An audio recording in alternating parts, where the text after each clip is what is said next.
Every author you look up to has experienced the exact same thing you are right now. The day where they decided to finally sit down and write the book. Congratulations!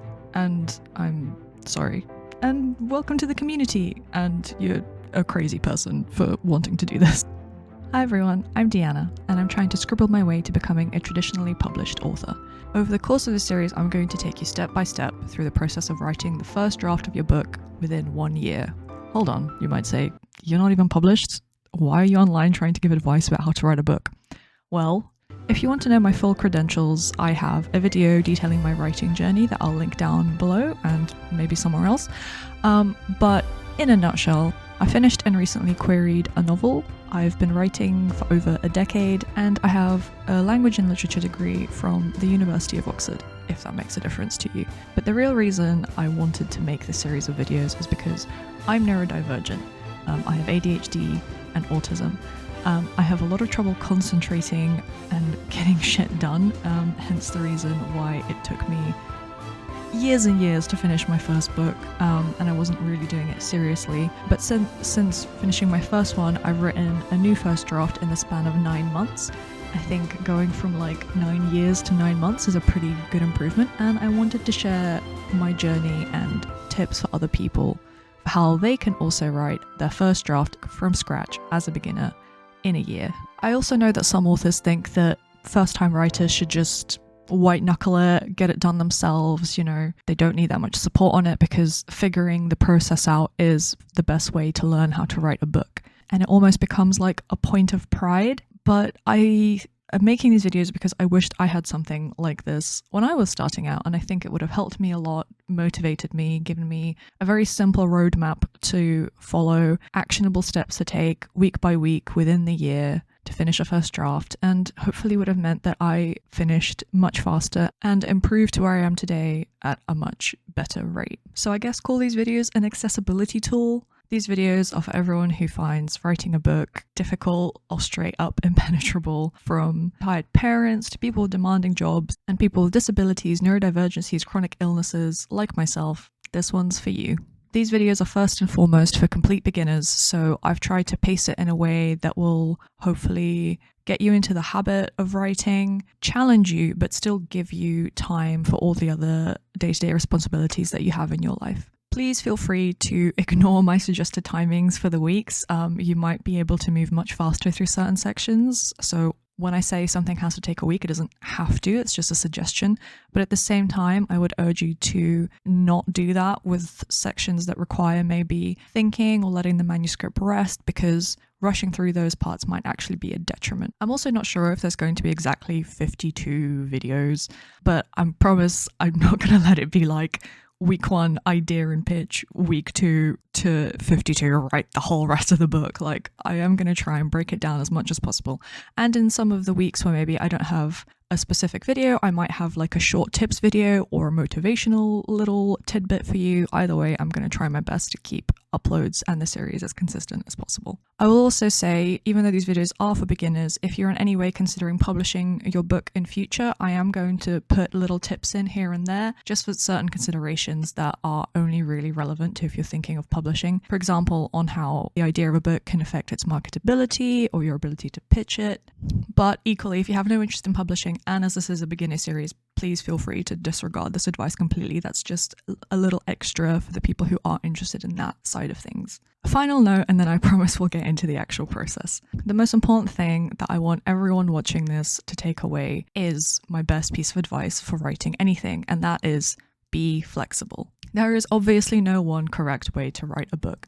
This series is just what I think are the most simple, straightforward, easy to implement, easy to understand tips for complete beginners who have either maybe written some short stories or maybe have written nothing at all and are going straight into trying to write a novel. There are so many different paths you can take to the same destination, so even though I'm suggesting this path, obviously doesn't mean there's other paths you can take as well. Ones that might even work better for you, but this is just the best starting point that I could think of with my decades of writing experience. Obviously, at any time, you can ignore my advice and forge your own path forward. Just be aware that, as always, you run the risk of getting lost and having to backtrack. Or you might find a shortcut that no one's ever thought of before. That's possible too. Both outcomes are just part of the learning process. But that's why being flexible is so important.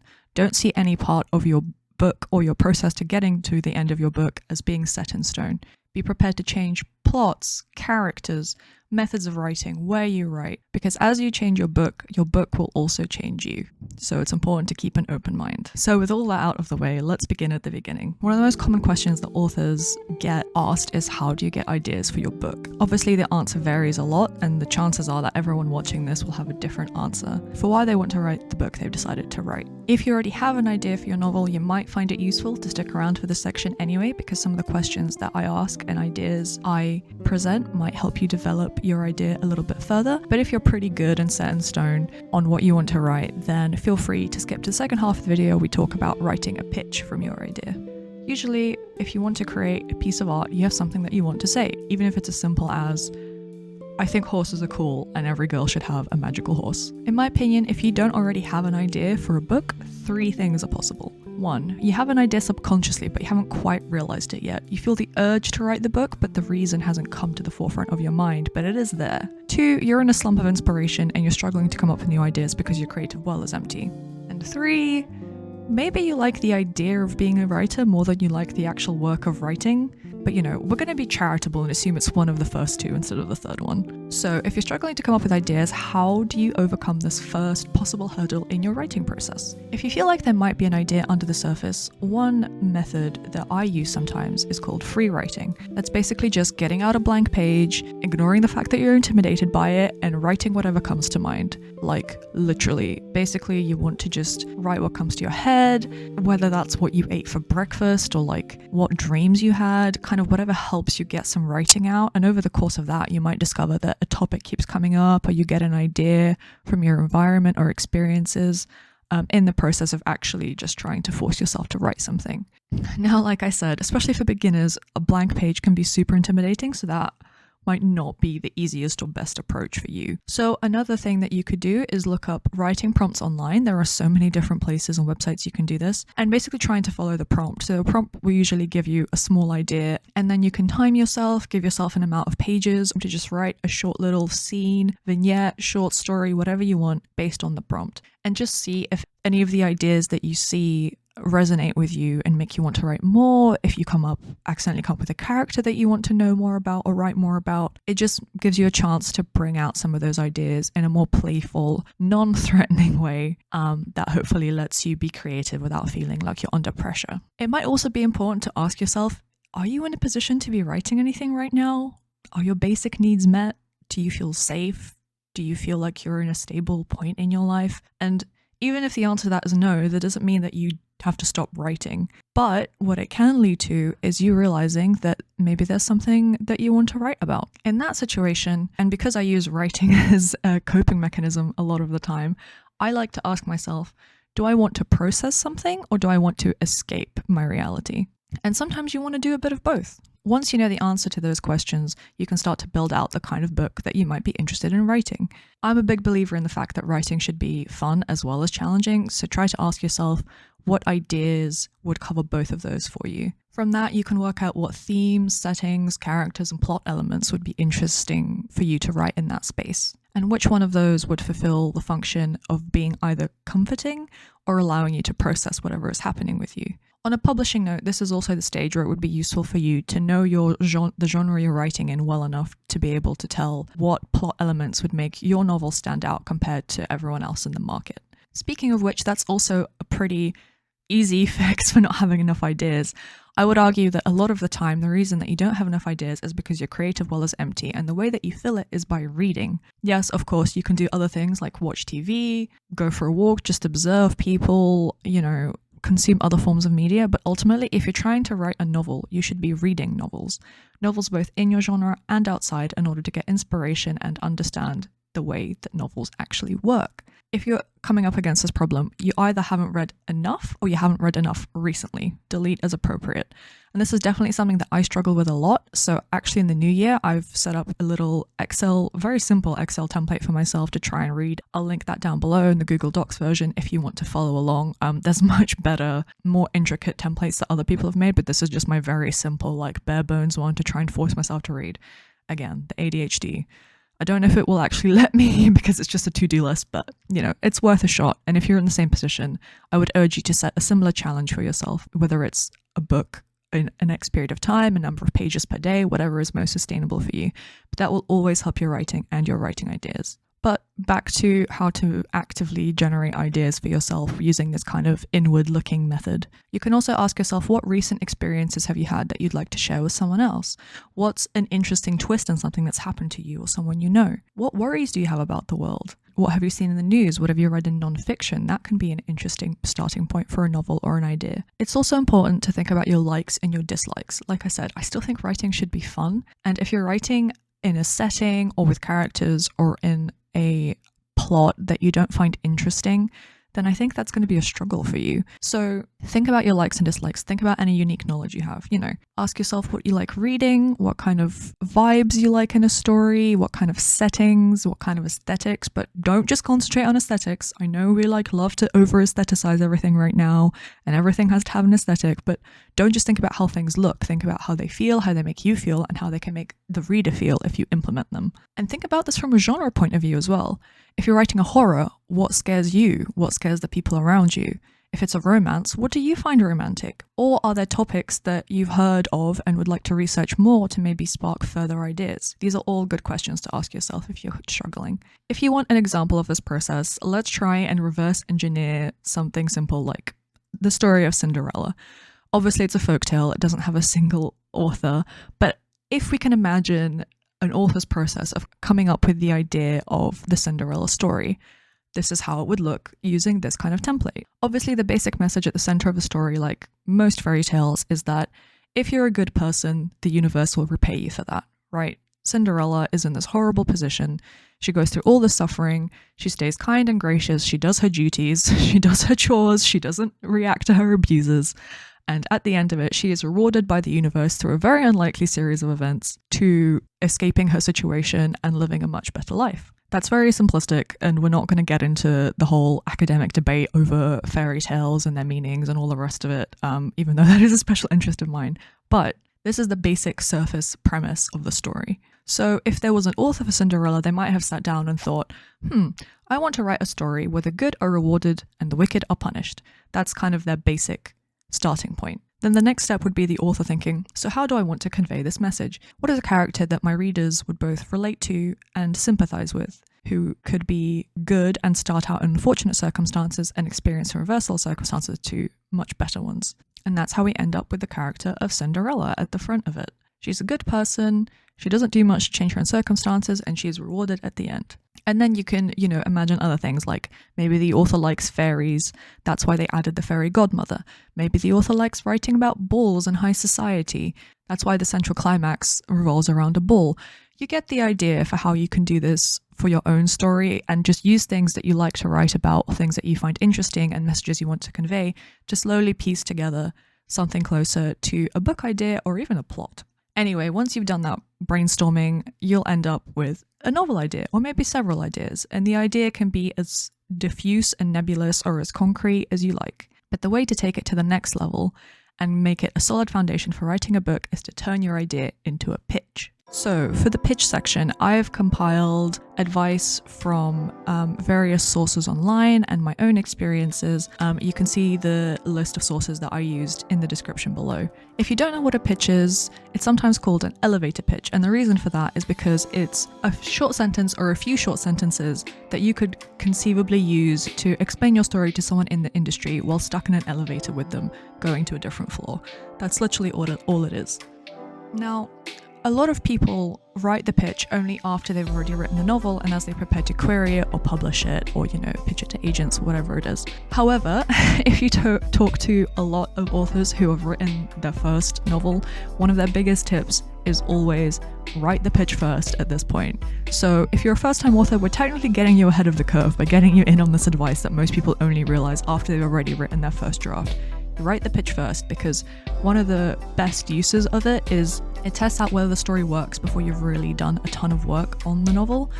And also it gives you like a core or an anchor or a kind of north guiding star for if you ever feel lost in your plot and your book later down the line. You can always look to your pitch to remember, this is the way the story is supposed to go, this is the premise, and this is the best part of it. So, very quick guidelines. The pitch is expected to be under 50 words. If you can get it under 20, even better, but 50 words is kind of the ceiling that most sources I looked at suggested. I also really love this quote from Darcy Nicholson from Bloomsbury, who says, "The pitch is the shortest, pithiest, catchiest, most enticing, meaningful, and appealing summary of a book possible." So that's a great list of words right there, but it can feel very overwhelming trying to turn an idea into a pitch, so let's break it down further. When writing your pitch, there's some good questions to ask yourself in terms of the idea that you just came up with. For instance, what is the book? And why would it be a good read? You've read books, you know what makes a good read, you can come up with that. What is the novel's unique selling point? The other way of asking this is, what is specific or different about your novel, and what makes it stand out amongst all the rest? Again, this is why reading is so important, both in your genre and outside of it. Because if you don't know what the standard is among your genre, you don't know what makes your novel unique. So once you have answers to those questions, there are several possible formats and ways that you can structure a pitch. There is no right one. Each novel will need a slightly different approach, and I'm sure there's plenty of other templates you can find online, but these are some of the most useful ones that I found. First, the most kind of standard, easy baseline that you can use is when inciting incident happens to characters, they have to overcome obstacle to complete quest in order to / or else stakes. The other easy version of this is writing a sentence that starts, "It's about a person who," and then finish the sentence. So this is more of like a character first approach. If your novel is much more character driven, this could be a good approach for you for writing a pitch. Another approach is to compare your novel to existing media. For instance, Lord of the Rings, but with animals, whatever it is. Or sometimes you can say your novel is a mashup of two existing IPs. This is maybe geared more towards if you're going to get it published and works better for some genres than others, but still maybe worth writing a version of this pitch that's like that, just to see what works you can compare your work to. If you're writing in a genre that has a lot of tropes, it might also be useful to help pinpoint an audience. So for instance, one of the links talks about if you're writing for romance, maybe you'll say perfect for audiences who love the found family trope, the enemies to lovers trope, whatever it is. So finding a specific audience can also help you pitch your book and solidify the idea behind it. And the approach that I like the most, and I think kind of can be applied to editing your pitch as well, is remove all parts of your idea except for the part that would interest a reader the most. Again, this is dependent on you being a reader. I think it's quite hard to break down what makes novels interesting if you don't read that many novels. But saying that, if you want a shortcut, you can probably just go to a bookshop or a library, or even do it on Amazon, and read the blurbs of a bunch of books and try and pinpoint in each blurb, if it's, multiple sentences, what is the one sentence or one idea that is most interesting to you and hooks you the most when you read it. And then try and imagine or recreate a similar thing for your novel idea. Now, say you've drafted your pitch, you've answered these questions, you've picked one of the formats, you've slotted your ideas in. You're not anywhere near done, trust me. So after you draft your pitch, here are some more questions to ask. Is the genre clear, and are you using the language of the genre? This might seem more like a publishing question, but again, if you don't know what your idea slots into, it's going to be harder for you to write it. So if you can answer, even if it's 2 or 3 genres, if you at least have a general idea to start off with, it's going to make your life a lot easier and prevent you from getting lost and having to rewrite a bunch in the future. Are the stakes clear, otherwise known as so what? The stakes are what will happen if a character fails or if the plot doesn't happen. A lot of the time, again, to compare it to the publishing world, you will see agents say, after reading a pitch, what they ask is, so what? Why should the reader care? What's going to happen to these characters or to this world if the plot doesn't happen or the characters don't succeed. So you have to make sure that the stakes are very clear, otherwise your reader isn't going to care about what you've written. Next question to ask is, does it make people you pitch it to ask, tell me more? That's what you really want. One of the tips that made me laugh that I found on those websites was like, if you're not sure it's there, it's not there yet. Keep rewriting it. And honestly, I unfortunately agree. If you're not sure, just keep trying. Another good question about the stakes is, are the stakes tangible and visceral? Does it feel like something that you would care about reading? But not just you, other people too. Is it something that can be relatable to other people, even if it's tangentially? Like, obviously, most people haven't murdered someone, but people can probably relate to not wanting to go to prison for it, for instance, right? So how can you bring out that more universal element, the element that people might be able to understand from whatever fantastical situation your plot figures around? So in other words, is it compelling? Again, more for the publishing side at the end here. You can also ask if what you're writing is timely for your genre. You know, is the topic still being published? Is it still popular, or has the market moved on? Obviously, you can't predict what's going to happen. By the time you finish your book, things might have turned around completely, but it is worth thinking about that at the very least if you are thinking of going into publishing later down the line. So after you ask all that, it's time to rewrite your pitch. So just to be clear, all writing is rewriting. Writing a book, writing a pitch, all of it is an iterative process. You don't want to get stuck in the middle trying to make the middle perfect first time. You want to write the whole thing through, go back, edit the whole thing or rewrite it, and do the same thing over and over again until finally it's at the quality that you want it to be at. So same thing with the pitch. You want to write one pitch, then rewrite it or write a new one, and keep doing that over and over again until you hit the one that you're happy with. This probably sounds crazy, but it's honestly a really good mini writing exercise, especially if you don't write that regularly and you want to get into the practice of it. Literally just spend the first week thinking of your idea and rewriting your pitch, even if it's for 5 minutes on your phone notes app a day. Like, just spend a little bit of time every day coming up with a new sentence that could describe your novel. Obviously try to improve each time, but also don't be afraid to experiment. I mean, no one can see you doing this. You can do whatever you want, and the time to experiment is now, before you start getting into writing and every experiment costs you however many words and you start to get scared about losing that work, because that's going to be a natural fear that you battle with. If you can get a workable pitch now, it's going to save you a lot of time later down the line. And that's it for the first week. That's literally all I think you should be doing in your first week of trying to write a book in a year. Obviously, if you already have an idea, maybe you'll spend less time on this part of things. Like I said, it's completely up to you regarding the timings, but I would suggest you let the idea breathe, you let the pitch sit, you continue to work on it in little bits and little spurts throughout the week, and get it to a place that you're really happy with so that you have a solid North Star starting point for the next week. If you liked this video and found it helpful, please do subscribe so you don't miss next week's video for week 2 of this series of writing a book in a year. The topic of next week's video of week 2 might not be what you expect, because it's not planning, and God forbid there be any goddamn character sheets. We're not doing that here. Also, if you have any questions or if you have any different approaches to the ones that I've talked about here today for the brainstorming and pitching section of writing a book, please leave a comment down below. Good luck with your ideas, and I hope I'll see you again next week. Thank you for watching. Bye!